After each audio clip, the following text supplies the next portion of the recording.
Assalamualaikum warahmatullahi wabarakatuh. Halo adik-adik, bagaimana kabar kalian hari ini? Tentunya saya berharap kita semua selalu dalam keadaan sehat walafiat.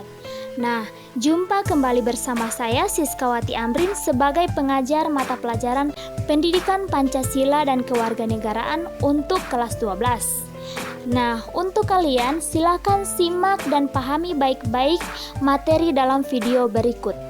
Selamat belajar.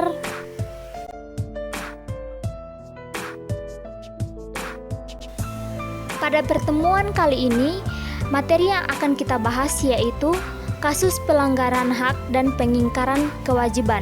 Terdiri dari faktor penyebab pelanggaran hak dan pengingkaran kewajiban, kasus pelanggaran hak warga negara, dan kasus pengingkaran kewajiban warga negara.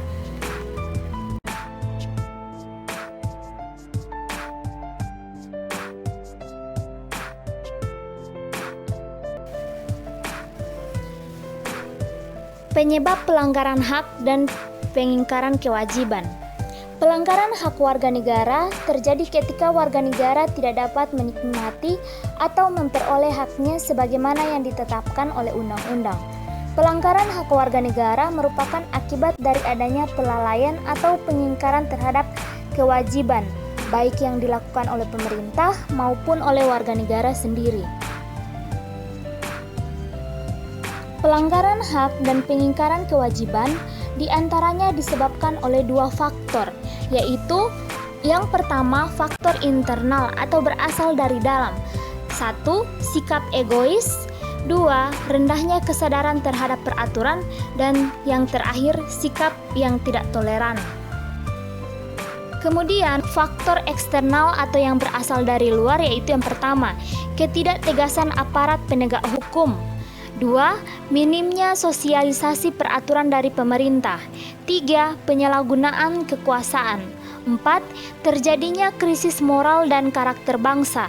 5. Aparat hukum yang bertindak sewenang-wenang. 6. Kesalahan dalam mengimplementasikan norma-norma dan perintah hukum. Dan yang penyalahgunaan teknologi.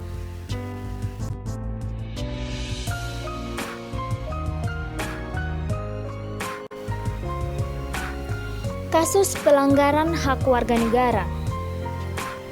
Anda tentunya pernah melihat para anak jalanan sedang mengamen di perempatan jalan, bukan? Mungkin Anda juga pernah didatangi pengemis yang meminta sumbangan. Nah, anak jalanan dan pengemis merupakan salah satu golongan warga negara yang kurang beruntung karena tidak bisa mendapatkan haknya secara utuh. Kondisi yang mereka alami salah satunya disebabkan oleh pelanggaran terhadap hak mereka sebagai warga negara.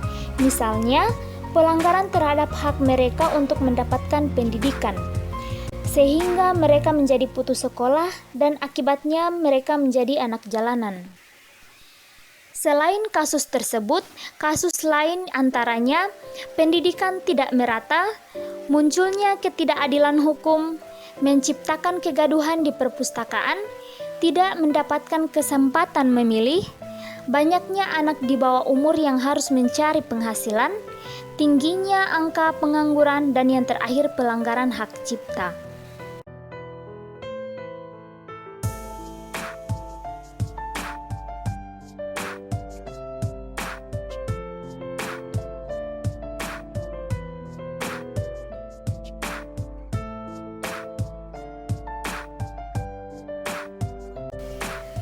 Kasus-kasus pengingkaran kewajiban warga negara. Di bawah ini ada 4 contoh kasus pengingkaran kewajiban warga negara. Yang pertama, melanggar aturan berlalu lintas. Misalnya, tidak memakai helm, mengemudi tetapi tidak mempunyai surat izin mengemudi, tidak mematuhi rambu-rambu lalu lintas, berkendara tetapi tidak membawa surat tanda nomor kendaraan atau STNK, dan sebagainya. 2. Menghindari tugas menjaga keamanan lingkungan, yaitu tidak berpartisipasi dalam usaha pertahanan dan keamanan negara, misalnya mangkir dari kegiatan Siskamling. Yang ketiga, unjuk rasa berakhir ricuh. Unjuk rasa yang berakhir ricuh akhirnya dapat merusak fasilitas negara. Dan yang terakhir yaitu tidak membayar pajak. Padahal kita sebagai warga negara yang baik seharusnya mempunyai kewajiban untuk membayar pajak.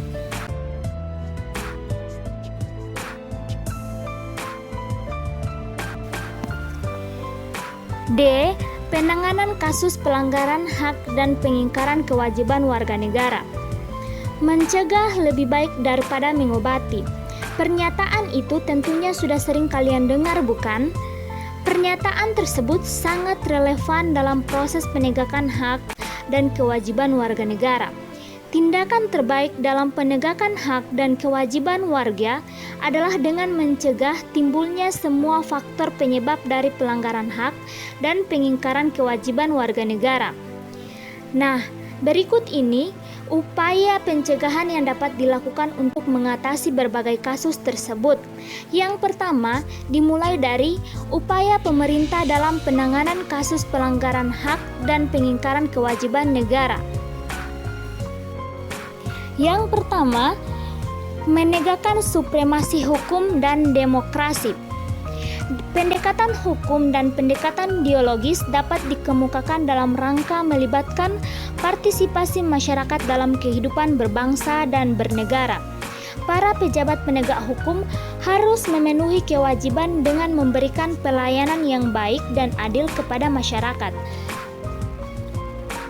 memberikan perlindungan kepada setiap orang dari perbuatan melawan hukum, dan menghindari tindakan kekerasan yang melawan hukum dalam rangka menegakkan hukum. 2. Meningkatkan kerjasama yang harmonis antara kelompok. 3. Mempertegas peran lembaga penegak hukum.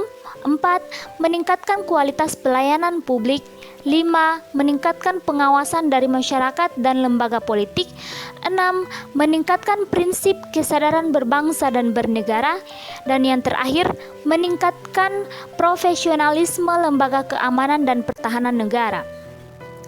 Selain daripada upaya pemerintah dalam penanganan kasus pelanggaran hak dan pengingkaran kewajiban warga negara, untuk itu diperlukan partisipasi masyarakat dalam mencegah terjadinya pelanggaran hak dan pengingkaran kewajiban warga negara melalui lingkungan. Yang pertama, lingkungan keluarga, kedua sekolah, ketiga masyarakat, dan yang terakhir bangsa dan negara.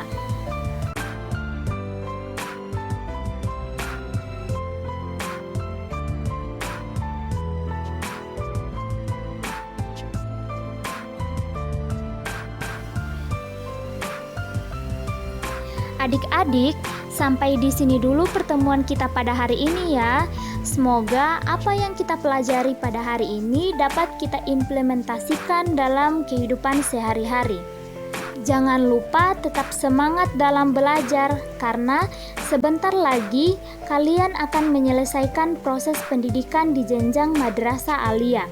Hal tersebut bisa terwujud tentu saja tergantung pada usaha kalian dalam mengatasi berbagai tantangan dan rintangan yang akan kalian hadapi di kelas 12, apalagi di masa pandemi seperti ini. Oleh karena itu, kalian harus meningkatkan kuantitas dan kualitas belajar, serta jangan lupa senantiasa berdoa kepada Tuhan Yang Maha Esa dengan sungguh-sungguh setiap akan memulai dan mengakhiri aktivitas sehari-hari, termasuk kegiatan pembelajaran. Oke, sampai berjumpa pekan depan. Wassalamualaikum warahmatullahi wabarakatuh.